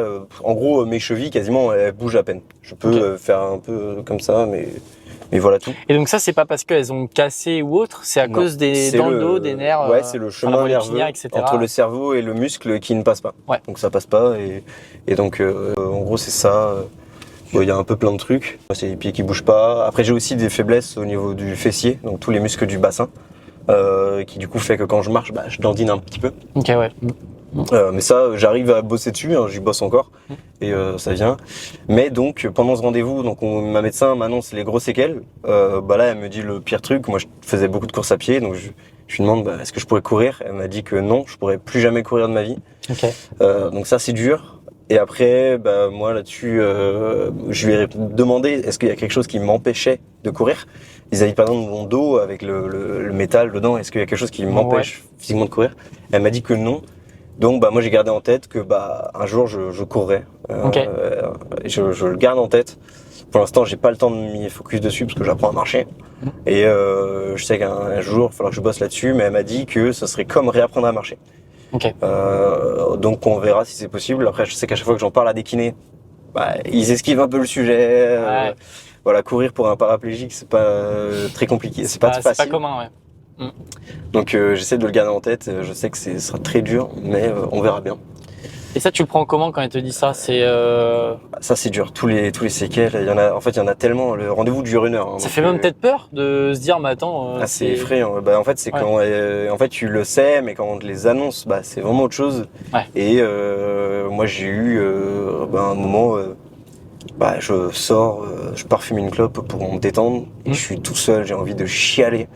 Et je me retiens et je sais qu'il y a je me rappelle toujours parce qu'il y a une fille que j'aimais bien parce qu'elle était du service neuro de CarePap, donc elle était un peu folle, pas complètement folle genre, et elle vient me parler et j'étais vraiment dans un moment où j'avais pas du tout envie de parler, j'avais besoin d'être tout seul, donc elle me parle et tout, et puis là je me dis non, je peux pas croiser des gens, donc je pars me mettre tout seul dans ma chambre et je me pose, j'avais envie de pleurer. Non, je suis pas parti tout seul tout de suite. Et justement, je me dis j'avais besoin de voir des gens, discuter, donc je retrouve mes potes qui étaient dans la cafétéria de CarePap. Et donc on discute et tout. Je leur parle pas du rendez-vous que je viens d'avoir et tout. je le garde pour moi et je sais que toute l'après-midi j'avais envie de chialer et je me dis bah non je la garde pour moi et je chialerai ce soir. Ce soir je serai dans mon lit, je serai tout seul, là je vais tout lâcher et c'est bon.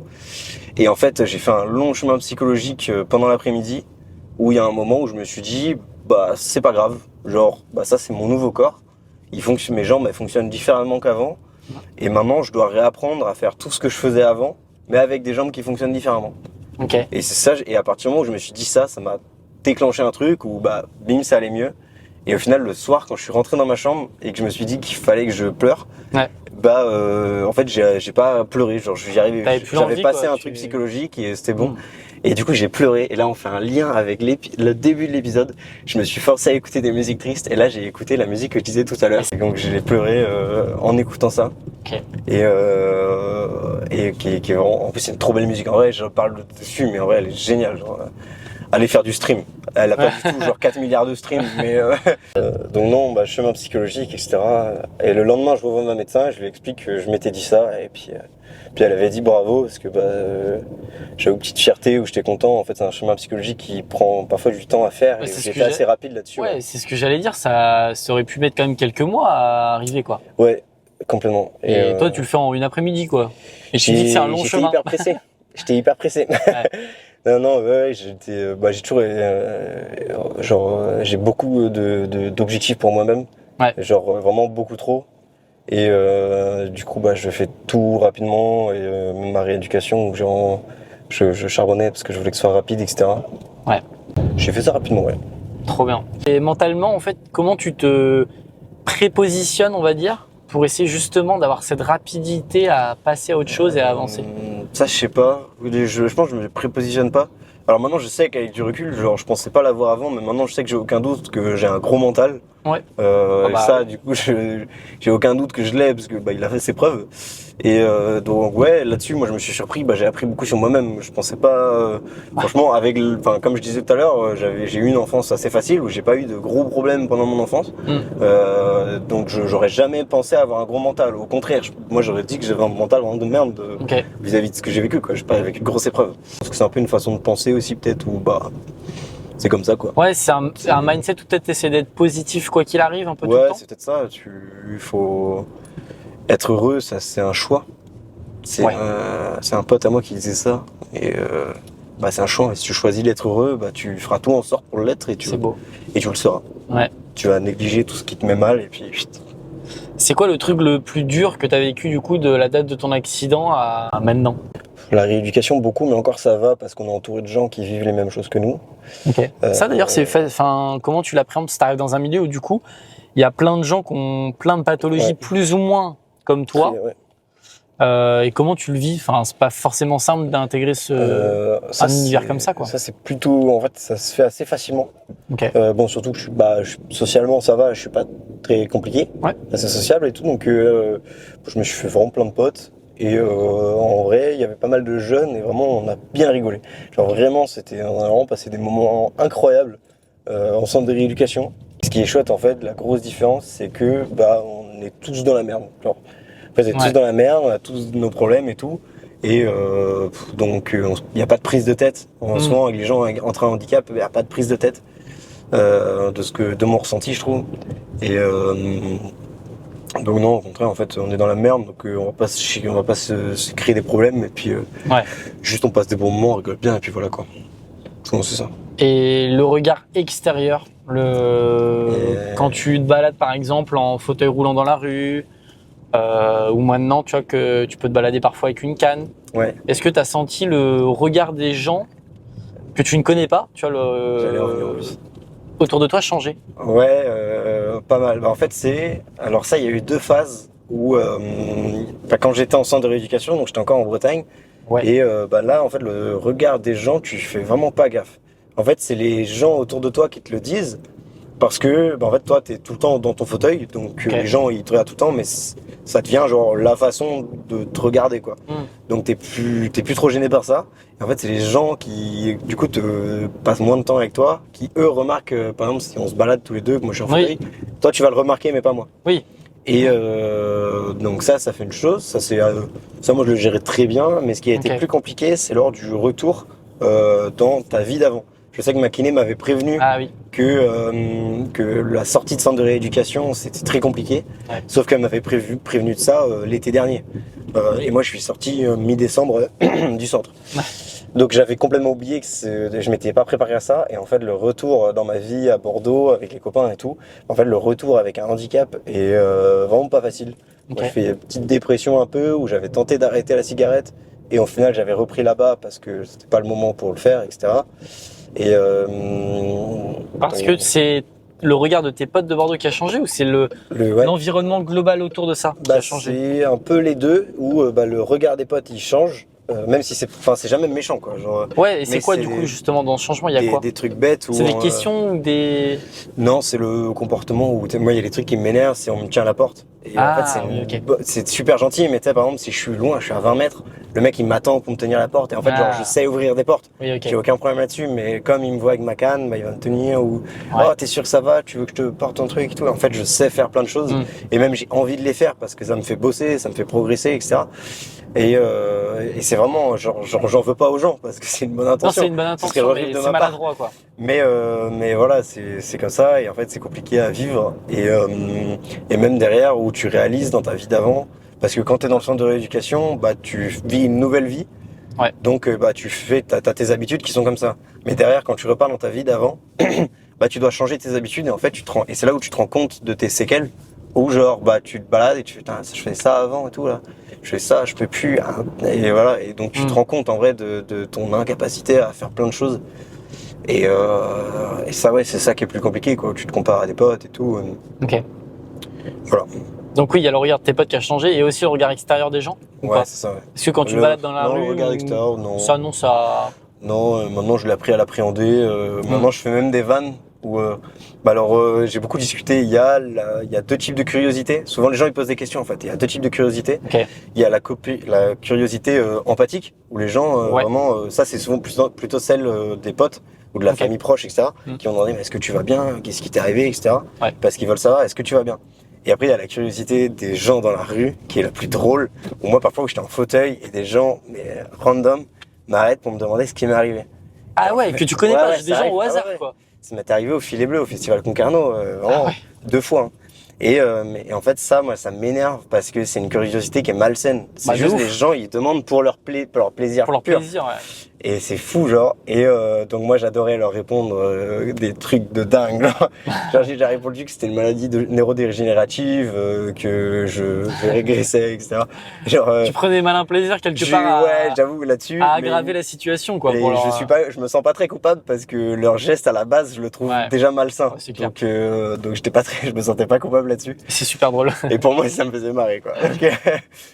Et donc ouais, c'est ça, c'est le regard des gens, etc. qui change beaucoup, hein, le comportement des gens. Et moi, parfois j'en profite parce que bah, du coup les gens sont plus sympas, etc.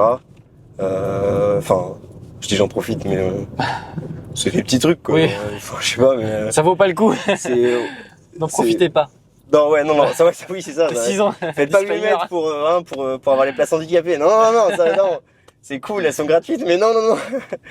Et non, ouais, qu'est-ce que j'allais dire, hein, ça m'a perdu là. Tiens. Non, et moi, il y a un truc qui m'a tout de suite marqué aussi, c'est que t'as tout de suite beaucoup joué avec l'humour. Et tu disais que c'était tout le monde qui le faisait. Tu vois, tous les gens qui avaient un handicap autour de toi, tu le voyais.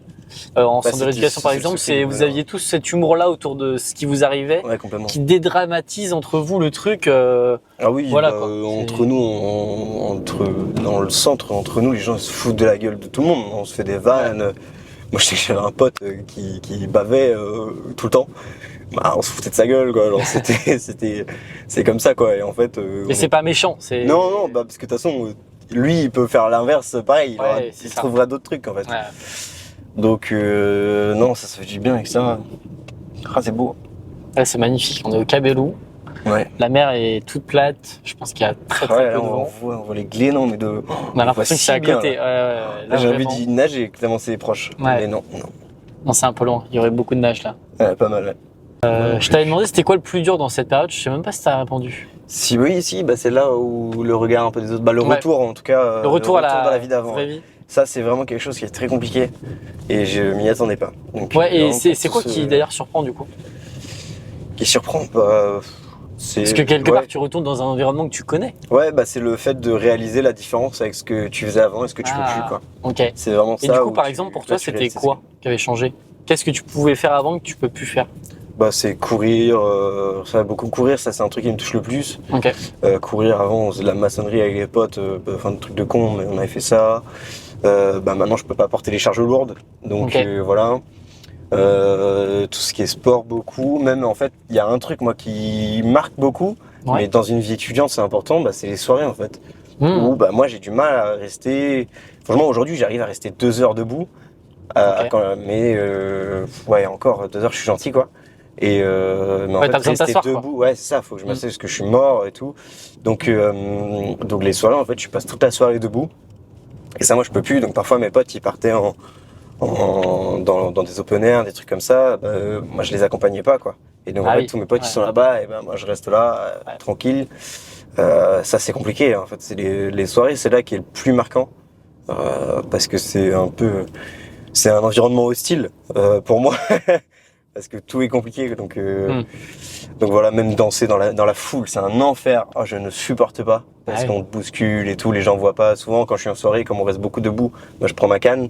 Mais ils voient pas que j'ai ma canne, donc ils bousculent, etc. Ouais.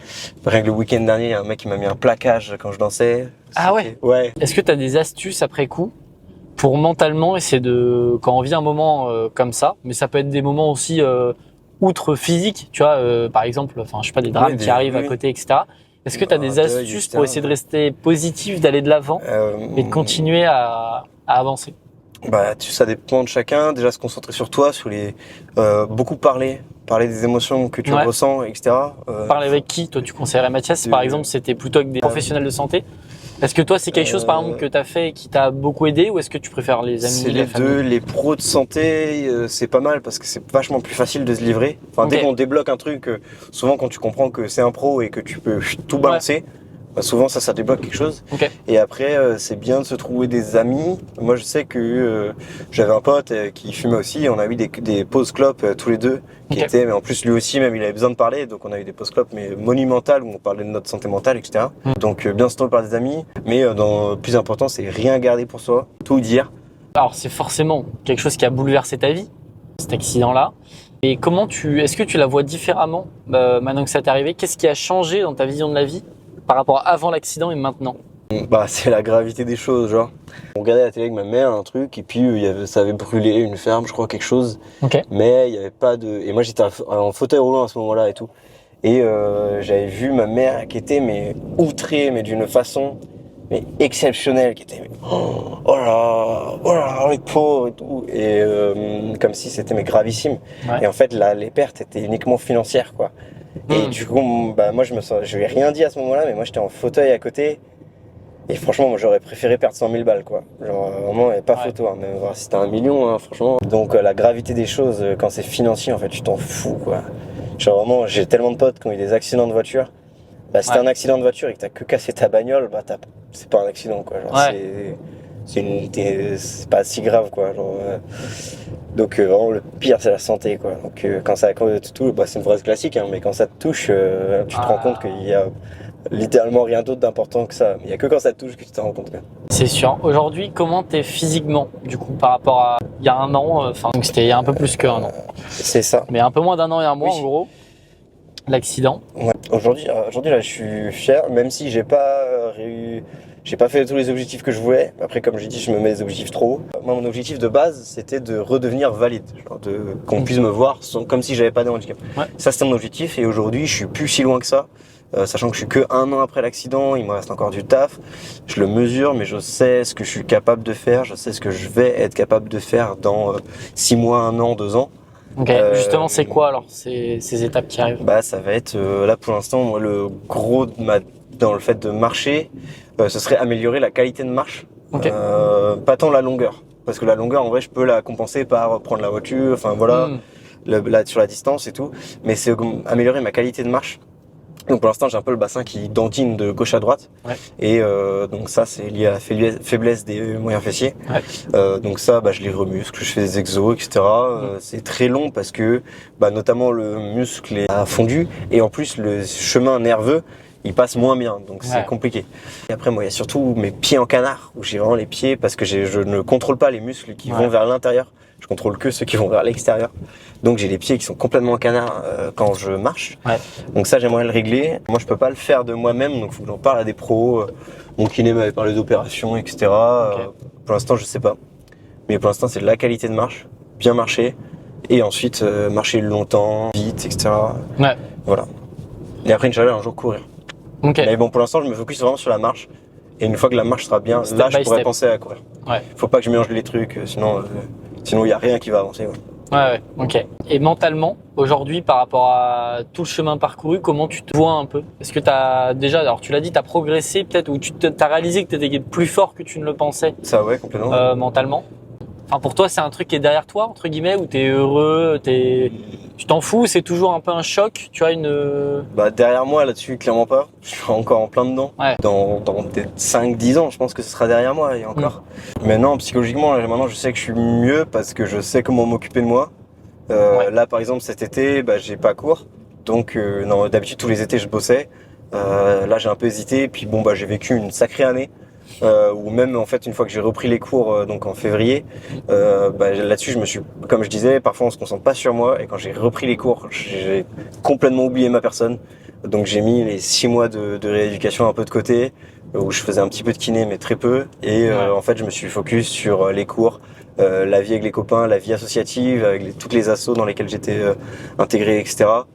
Donc je me suis pas concentré sur moi pendant 6 mois, et donc là cet été je me suis dit je bosse pas, je me focus sur moi, sur faire du sport, faire des activités qui me font kiffer, voir des potes, etc. Et donc maintenant je sais quels moments sont propices à ça et que faire quand. Donc mentalement je sais que j'ai beaucoup évolué, physiquement aussi du coup. On va changer de sujet, c'était une longue partie parce qu'évidemment c'est, comme tu l'as dit, un truc important, mais d'autres avis que j'aimerais bien avoir quand même. Tu as dit, parce que j'envoie un questionnaire évidemment à tous les participants, même quand je connais très très bien les participants, mais tu dis être dépité de la société actuelle dans laquelle on vit. T'as vu, rien à voir avec ce dont on parlait. Mais comment tu te sens toi dans le monde dans lequel on vit, et qu'est-ce qui te dépite tant que ça? Tous les problèmes d'écologie, etc. Toujours c'est les gros patrons, etc. Taylor Swift qui prend son avion pour faire des vols de 7 minutes, choses comme ça. C'est en fait, nous on fait des efforts à notre échelle, mais si les 1% faisaient des efforts, ça serait monstrueux. Donc pour notamment l'écologie, même un peu la lutte des classes, où être ouvrier c'est compliqué, la hiérarchie elle est pas facile, etc. Donc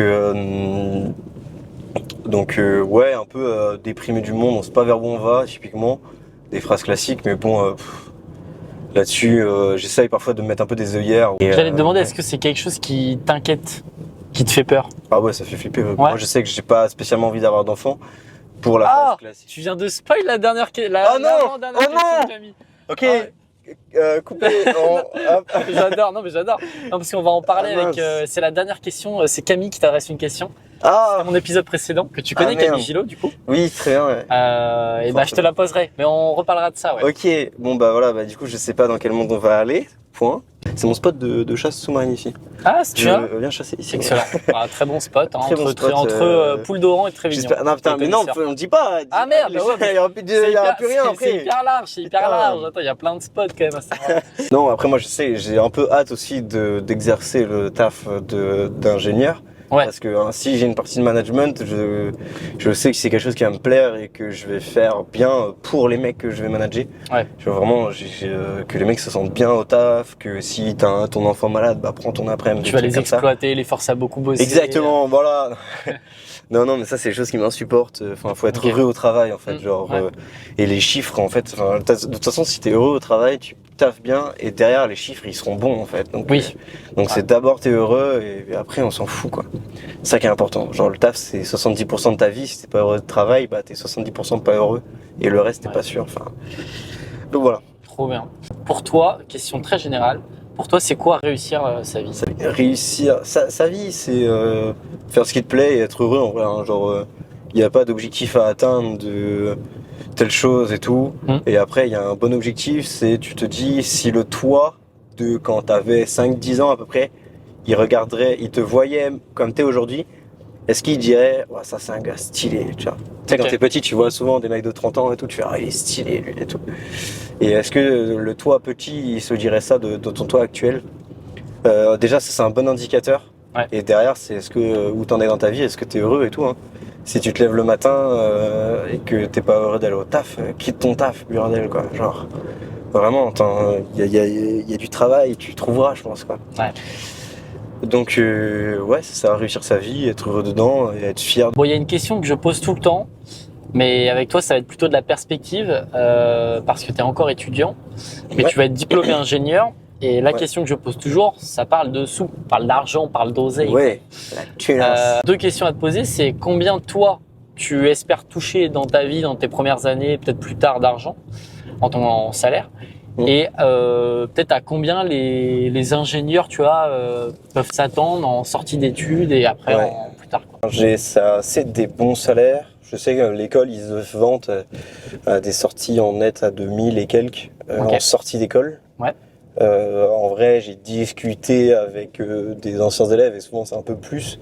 Ça dépend beaucoup. Moi, je sais que personnellement, je vise pas grand-chose, même si c'est toujours bien. Mais pour un ingénieur, je sais que j'ai pas des gros espoirs parce que c'est pas vraiment ce qui m'importe. L'argent, c'est vraiment être heureux dans mon taf. Ok. Donc moi, je vais viser entre 2000 et 3000. Ce qui est déjà bien. C'est déjà vraiment un bon salaire, Ouais. vraiment, c'est déjà très cool. Mais en fait, c'est que je sais que j'ai rencontré les anciens élèves qui gagnaient 5000 balles par mois, alors c'était 4 ans après leur sortie d'école. Trop bien. Et ben on va passer à la dernière séquence du podcast. Ouais. Et c'est là où du coup tu vas retrouver la fameuse question auquel tu as déjà un peu spoil. Mais la première question, c'est tu te conseillerais quoi si tu te recroisais le Damien qui avait genre entre 15 et 18 ans à peu près. Tu vois, il vient d'obtenir le bac ou tu vois, il entre au lycée. Ouais, Qu'est-ce que tu lui conseillerais à ce Damien-là? attention aux pots de fleurs. Ah, zéro. Ne monte pas sur les remparts. Mais ouais, attention aux pots de fleurs. C'est con et encore. Je sais même, honnêtement, même aujourd'hui, j'hésite. Je sais même pas si je lui dirais ça. En vrai, c'est depuis. Alors, c'est une phrase que. Là, je sais que je suis en phase d'hésitation parce que c'est une phrase que je me suis dit dès le début de l'accident, quand j'étais encore à l'IT. En réa, je me disais que j'avais envie que, une fois que tout ça sera fini, bah, si c'est à refaire, je le referai. Dans le sens où bah, ça reste une bonne expérience. Moi, je sais que dans la dernière année là, qui vient d'arriver, j'ai appris énormément de choses. Ouais. Donc, je sais même pas si le petit, je lui dirais, enfin le moi jeune, je lui dirais de pas toucher au pot de fleurs. Peut-être que je le laisserai faire. Alors, qu'est-ce que tu veux faire en fait, genre, Ah bah c'est une non, bonne en question, fait, tu je vois. pense que peut-être que je lui dirais pas grand-chose, hein, parce que je suis pas mécontent de mon parcours. Ok. Et au final, même les erreurs que j'ai faites, ouais, elles sont pas. Ça reste des erreurs. Et en fait, des erreurs, bah, t'en apprends et en fait, tu grandis. Genre, si tu fais pas d'erreurs dans la vie, t'apprends rien, quoi. Ouais, carrément. Trop bien. Ouais. C'est quoi le conseil que tu donnerais à quelqu'un qui est dans une période un peu qui est perdu ou qui se sent mal, qui a du mal-être? Tu lui conseillerais quoi à cette personne? Bah, de tout lâcher. Le maximum de ce que tu peux. Tu dis dans ton taf, ça, je peux plus le faire, etc. T'as besoin de prendre du temps pour toi, tu dis que tu peux pas faire telle ou telle chose pour te reconcentrer sur toi. Si c'est un mal-être intérieur, et bah, se reconcentrer sur toi, prendre une petite pause, voilà, c'est ça quoi. Donc, pour toi, c'est quoi la suite qui arrive?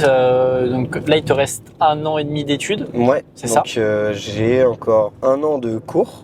Ouais. Où je passe donc 6 mois, où je rattrape les 6 mois que j'ai loupé l'année dernière. Ouais. Et ensuite j'ai 6 mois d'expertise où j'espère faire en robotique. Ouais.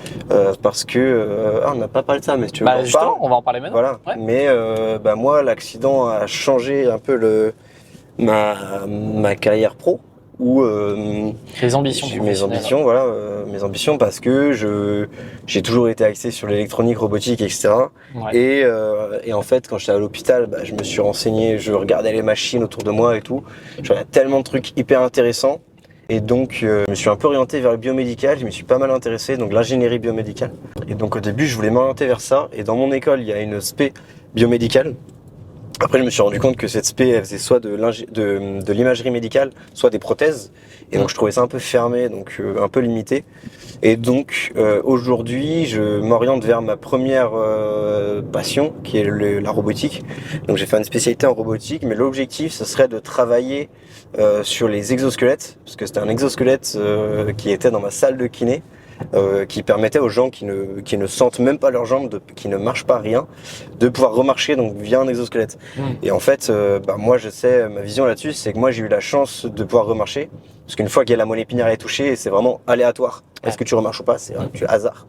Donc moi j'ai eu la chance de l'avoir, et j'ai tellement de potes de centre de rééducation qui ne l'ont pas eu, et du coup moi maintenant j'aimerais bosser pour faire remarcher mes potes. Ok.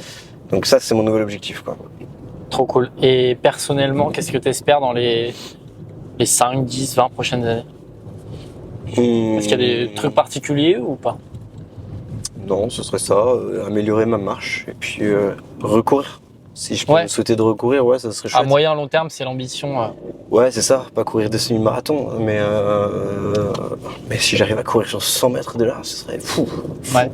Rien que les deux pieds soient en l'air. Là, ça fait 1 an, je pense que mes 2 pieds ont jamais été en l'air quand je suis debout. Ok. Quand je suis assis comme ça, mais... Futur Usain Bolt. Peut-être, hein. JO Paralympique 2028. JO Paralympique, j'espère, en 2028. Bah, non, attention. c'est chaud, c'est chaud. Il n'y a pas de boxe aux Jeux Paralympiques, j'ai regardé. Basket fauteuil, il y a peut-être encore du niveau à prendre. Il y a encore du niveau, peut-être ceux d'après, Inch'Allah, basket fauteuil, pourquoi pas. 32 Brisbane, si je me trompe pas, les JO 2032, c'est Brisbane, ouais. Ok, non. 2028, c'est Los Angeles. Ce qui m'arrangerait, je t'avoue. Tu préfères Los Angeles, toi? Trop bien, et on en arrive à la question de Camille. Donc j'ai tourné l'épisode de Camille hier soir. Ah ouais, t'enchaînes. Que tu connais un petit peu. Donc sa question, c'était de savoir si tu souhaites des enfants. Si oui, pourquoi? Sinon, pourquoi? Non, du coup je l'ai déjà dit. Ouais. Dans le monde qu'elle en vit, vraiment, c'est pas ce que va devenir le monde. Genre entre la Troisième Guerre mondiale, etc., l'écologie et tout. Surtout qu'en plus, le problème du réchauffement climatique, moi je trouve qu'il est vachement lié à la surpopulation. On consomme trop, on consomme 5 fois notre planète, etc. C'est moins, mais en France c'est 5 fois, je crois. Et donc on consomme trop, et si on était moins nombreux, on arrivait à vivre bien. Aussi parce que ne pas avoir d'enfants, ça me permettrait avoir des enfants, ça pollue énormément. Je crois que c'était l'équivalent de 10 allers-retours Paris-New York, un enfant. Okay. Et sachant que moi, si je fais un aller-retour, je suis content. J'ai pas besoin d'en faire 10, quoi. Et ouais, avoir des enfants aussi, ça bloque un peu la vie. C'est-à-dire que dans un moment où tu as envie de te poser, je dis pas, mais si je veux continuer à bouger, à changer de taf, à bosser à droite à gauche, à partir bosser en Espagne, je sais pas quoi, tout est possible. Ouais. Donc tu gardes une certaine liberté, quoi. Et on en arrive à la dernière question de ce podcast, la plus cruciale pour le prochain épisode. Parce que tu vas avoir des répercussions sur le prochain épisode. Je l'ai pas préparé. Et voilà. Là, donc ma question est la suivante. Peux-tu adresser une question au prochain invité qui sera assis à ta place pour le prochain épisode que je ne connais pas encore? Et oui, formidable. Et souvent là, il y a un cut de 2 minutes. C'est ce que je dis. Ah ouais? Parce que si t'as pas préparé, c'est difficile de trouver. Mais en plus, tu fais un bulldozer dans ton jardin. C'est super dur, putain. C'est ça la colle. C'est la fameuse colle, tu vois, de tout le podcast. Est-ce que tu as des secrets que tu vas amener dans ta tombe?